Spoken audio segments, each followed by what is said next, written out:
जोहार दोस्तों, स्वागत है आप सभी छात्रों का जॉब मेकर परिवार में। दोस्तों जेएसएससी सीजीएल स्पेशल कंप्यूटर का सेकेंड क्लास है, तो चलिए शुरू करते हैं without any waste of time. आज का पहला प्रश्न है दोस्तों, ध्यान दीजिएगा, निम्न में से कौन सा कंप्यूटर एनालॉग आउटपुट को डिजिटल रूप में बदलने से संबंधित है। प्रश्न को समझिएगा, निम्न में से कौन सा कंप्यूटर एनालॉग आउटपुट को डिजिटल रूप में बदलने से संबंधित है। ऑप्शन देखिए, digital computer, analog computer, hybrid computer या मेन फ्रेम कंप्यूटर। तो दोस्तों इसका करेक्ट आंसर होगा हाइब्रिड कंप्यूटर। याद रखिएगा, ऑप्शन नंबर आपका सी करेक्ट आंसर है। ठीक है दोस्तों, आप लोग भी साथ में प्रैक्टिस सेट लगाइए और कमेंट जरूर कीजिएगा कितना क्वेश्चन सही किए हैं। टेलीग्राम का डिस्क्रिप्शन में लिंक दिया हुआ है, आप उससे जुड़ जाइए, वहां पर आपको फ्री में पीडीएफ देखने को मिलेगा, इसलिए टेलीग्राम चैनल को जरूर ज्वाइन कीजिएगा। चलते हैं नेक्स्ट की ओर। नेक्स्ट है दोस्तों सेकेंड नंबर का प्रश्न, निम्न में से इनपुट आउटपुट तथा प्रोसेसिंग डिवाइस साथ में मिलकर क्या निरूपित करते हैं। प्रश्न को समझ गए होंगे, निम्न में से इनपुट आउटपुट तथा प्रोसेसिंग डिवाइस साथ में मिलकर क्या निरूपित करते हैं। ऑप्शन देखिए, circuit board, computer system, information processing cycle या कंप्यूटर प्रोसेसिंग यूनिट। तो दोस्तों इसका करेक्ट आंसर होगा कंप्यूटर सिस्टम। याद रखिएगा, ऑप्शन नंबर बी आपका करेक्ट आंसर है। याद रखिएगा, इनपुट आउटपुट तथा प्रोसेसिंग डिवाइस साथ में मिलकर कंप्यूटर सिस्टम निरूपित करते हैं। दोस्तों चलते हैं नेक्स्ट की ओर। नेक्स्ट है भाई लोग 3 नंबर का प्रश्न, ध्यान दीजिएगा और यह अच्छा प्रश्न है। प्रोसेसर में एक कंट्रोल यूनिट और डैश डैश शामिल होती है। प्रोसेसर में एक कंट्रोल यूनिट और डैश डैश शामिल होती है। रैम, रोम, सीपीयू, अर्थमेटिक लॉजिक यूनिट। तो भाई लोग इसका करेक्ट आंसर होगा अर्थमेटिक लॉजिक यूनिट। याद रखिएगा, ऑप्शन नंबर डी आपका करेक्ट आंसर है। ठीक है, प्रोसेसर में एक कंट्रोल यूनिट और अर्थमेटिक लॉजिक यूनिट शामिल होता है। दोस्तों चलते हैं नेक्स्ट की ओर। नेक्स्ट है भाई लोग 4 नंबर का प्रश्न, ध्यान दीजिएगा, कंप्यूटर के भागों को जोड़ने वाला मुख्य सर्किट बोर्ड कौन सा होता है। कंप्यूटर के भागों को जोड़ने वाला मुख्य सर्किट बोर्ड कौन सा होता है। ऑप्शन देखिए, transistor, motherboard, micro processor, option D है दोस्तों सिस्टम बोर्ड। तो भाई लोग इसका करेक्ट आंसर होगा मदरबोर्ड। याद रखिएगा, ऑप्शन नंबर बी आपका करेक्ट आंसर है। ठीक है, कंप्यूटर के भागों में जोड़ने वाला मुख्य सर्किट बोर्ड कौन सा होता है। याद रखिएगा, मदरबोर्ड होता है। ऑप्शन नंबर बी आपका करेक्ट आंसर है। चलते हैं नेक्स्ट की ओर। नेक्स्ट है दोस्तों 5 नंबर का प्रश्न, वह तकनीक जो मेन मेमोरी के वास्तविक साइज को बढ़ा देती है क्या कहलाती है। ऑप्शन देखिए, multitasking, multi processing, virtual storage, multi programming. तो भाई लोग इसका करेक्ट आंसर होगा वर्चुअल स्टोरेज। याद रखिएगा, ऑप्शन नंबर सी आपका करेक्ट आंसर है। ठीक है, चलते हैं नेक्स्ट की ओर। नेक्स्ट दोस्तों 6 नंबर का प्रश्न, ध्यान दीजिएगा, निम्न में से किसमें भौतिक रूप से विद्यमान एड्रेस से अधिक मेमोरी एड्रेस होते हैं। तो दोस्तों इसका करेक्ट आंसर होगा वर्चुअल मेमोरी। याद रखिएगा, ऑप्शन नंबर आपका ए करेक्ट आंसर है। ठीक है, वर्चुअल मेमोरी आपका करेक्ट आंसर होगा। भौतिक रूप से विद्यमान एड्रेस से अधिक मेमोरी एड्रेस होता है, किसमें होता है। याद रखिएगा, वर्चुअल मेमोरी में होता है। चलते हैं नेक्स्ट की ओर। नेक्स्ट दोस्तों 7 नंबर का प्रश्न, ध्यान दीजिएगा और यह भी प्रश्न अच्छा है। कंप्यूटर का कौन सा भाग सूचना को स्टोर करने में सहायक होता है। कंप्यूटर का कौन सा भाग सूचना को स्टोर करने में सहायक होता है। ऑप्शन देखिए, मॉनिटर, कीबोर्ड, प्लॉटर या डिस्क ड्राइव। तो दोस्तों इसका करेक्ट आंसर होगा डिस्क ड्राइव। ठीक है, ऑप्शन नंबर आपका डी करेक्ट आंसर है। यह तो बहुत आसान प्रश्न था।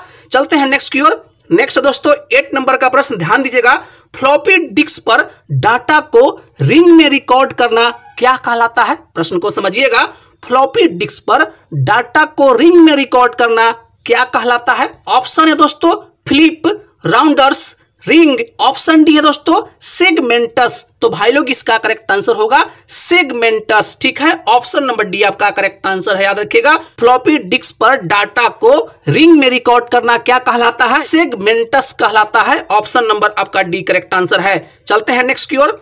नेक्स्ट दोस्तों 9 नंबर का प्रश्न, ध्यान दीजिएगा, प्रोम का पूरा नाम क्या है। प्रश्न को समझिएगा, PROM, प्रोम का पूरा नाम क्या है।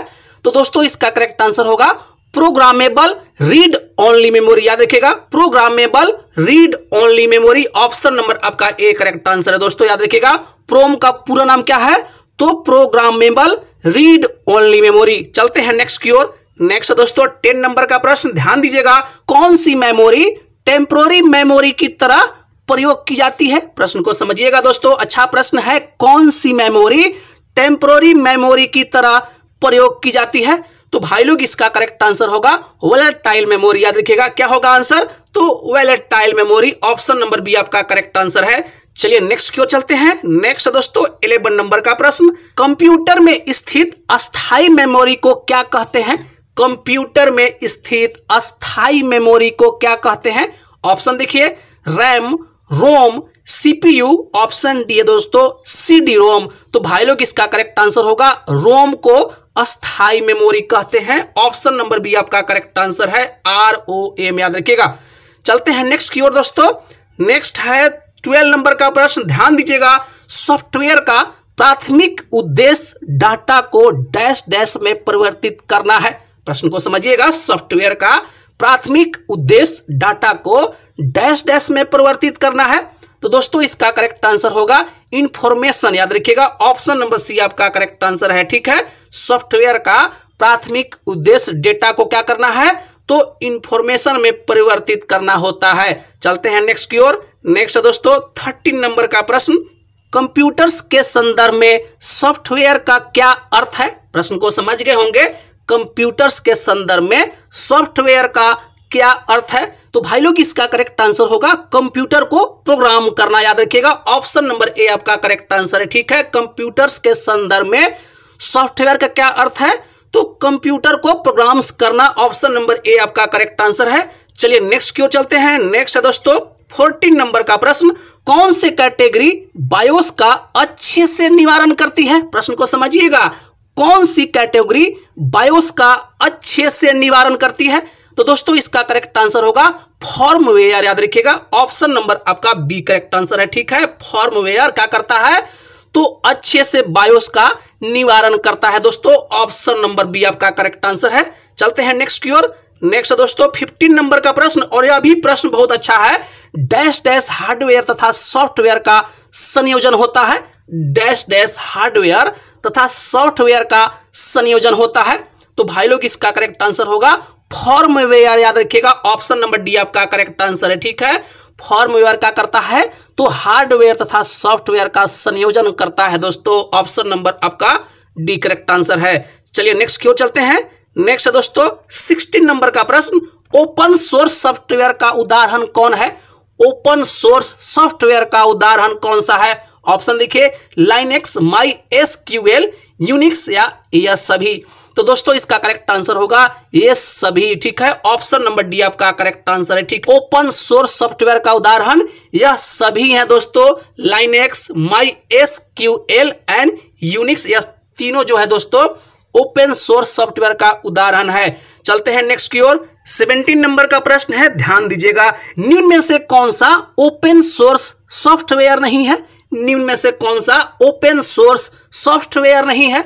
ऑप्शन है दोस्तों Microsoft office, Mozilla Firefox, Android या लाइनेक्स। तो भाई लोग इसका करेक्ट आंसर होगा एंड्रॉयड। याद रखिएगा, ऑप्शन नंबर आपका सी करेक्ट आंसर है। एंड्रॉयड क्या है, तो यह ओपन सोर्स सॉफ्टवेयर नहीं है। याद रखिएगा, ऑप्शन नंबर आपका सी करेक्ट आंसर है। चलते हैं नेक्स्ट की ओर। नेक्स्ट है दोस्तों 18 नंबर, ध्यान दीजिएगा।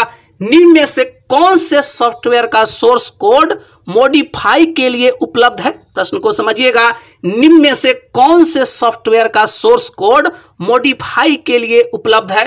तो भाई लोग इसका करेक्ट आंसर होगा ओपन सोर्स सॉफ्टवेयर। याद रखिएगा, इसका सही आंसर क्या होगा, open source software. Option number D आपका करेक्ट आंसर है। याद रखिएगा, ओपन सोर्स सॉफ्टवेयर क्या है, तो भाई मॉडिफाई के लिए उपलब्ध होता है। चलते हैं नेक्स्ट की ओर। नेक्स्ट दोस्तों ध्यान दीजिएगा, 19 नंबर का प्रश्न है, dash dash software copyrighted software होता है। Dash dash software copyrighted software होता है। तो भाई लोग इसका करेक्ट आंसर होगा ओपन सोर्स। याद रखिएगा, ओपन सोर्स सॉफ्टवेयर क्या होता है, तो कॉपीराइटेड सॉफ्टवेयर होता है। दोस्तों ऑप्शन नंबर डी आपका करेक्ट आंसर है। और दोस्तों कमेंट में अपनी प्रतिक्रिया जरूर डालिएगा, कितना क्वेश्चन आप लोग सही कर पा रहे हैं। ठीक है, चलते हैं नेक्स्ट की ओर। नेक्स्ट दोस्तों 20 नंबर का प्रश्न और आज का आखिरी प्रश्न है, विशिष्ट प्रावधानों के आधार पर सॉफ्टवेयर का प्रयोग का कानूनी अधिकार डैश डैश के माध्यम से दिया जाता है। तो भाई लोग इसका करेक्ट आंसर होगा सॉफ्टवेयर लाइसेंस। याद रखिएगा, सॉफ्टवेयर लाइसेंस के माध्यम से कानूनी अधिकार दिया जाता है दोस्तों। ऑप्शन नंबर आपका बी करेक्ट आंसर है, सॉफ्टवेयर लाइसेंस। और दोस्तों जब तक सीजीएल का एग्जाम नहीं हो जाता है तब तक आपको कंप्यूटर का ऐसे ही क्लास मिलते रहेगा। अभी के लिए बस इतना ही रहेगा। कमेंट में आप अपनी प्रतिक्रिया जरूर डालिएगा, कैसा आपको क्लास लगा और कितना क्वेश्चन सही हुआ है आपसे। मिलते हैं नेक्स्ट क्लास में, तब तक के लिए जय हिंद और जोहार साथियों।